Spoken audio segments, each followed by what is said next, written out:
This video is sponsored by Kuabu, Atlassian Gold Solution Partner and the Marketplace Partner.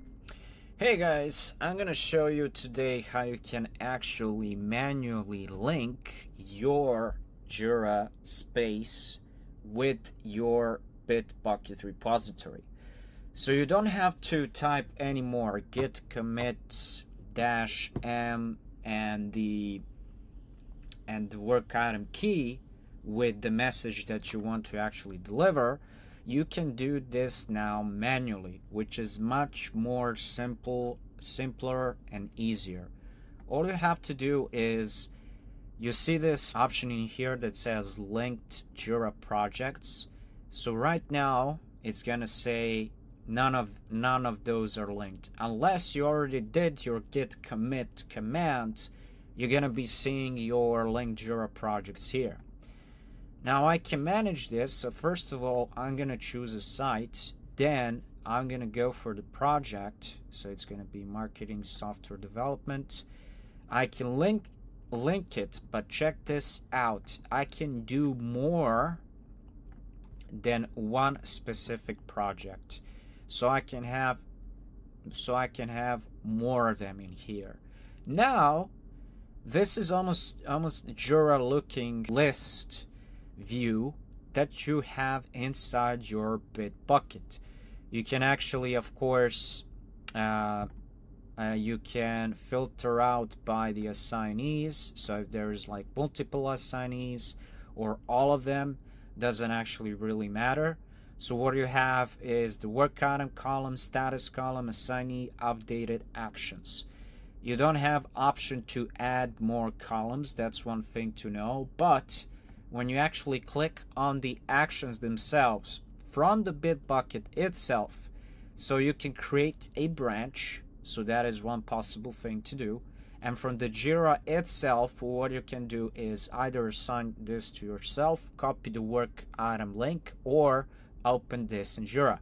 So first we're gonna be doing is we're gonna be creating a branch right here. So this is like, we can choose what this is going to be. So we can actually see that this is going to be other. And when I click here, it's gonna click on create, and basically now we have a different branch out here. If I click on checkout, it's gonna give me this command right here that I have to type in. So in order for me to move from the main branch to actually go to this branch right here. Now if I go back to the branches right here, I'm going to click on get all of them, and I'm going to see my branch right here. So I can be like, hey, view source of this. Now for some reason it's actually listing everything from the main one, but it's not going to be the same because this branch doesn't have anything in it. Now when I go back to my Jira work items, so I now have listed my Jira work items. So if I go here, so it's going to say one branch, and when I click on it, it's going to redirect me to the Jira. And now within the development, I can see that there is indeed one branch.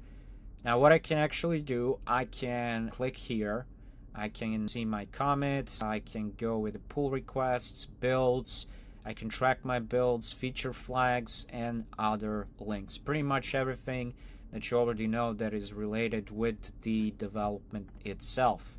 And if I go back in here, so branches, from here you also have the option to go ahead and create a pull request already. But this is not now, of course, possible to do, so I'm not going to be doing that. So from here, I also wanted this to do with the another branch, which is kind of a different that I created before this video. There's of course option to delete the branch after the pull request is actually merged. I don't advise you really to actually do this because that can actually create some real problems in here. But this is regarding the development, and this is regarding the Jira linking your Jira spaces with the Bitbucket much more easily rather doing it with the git commands.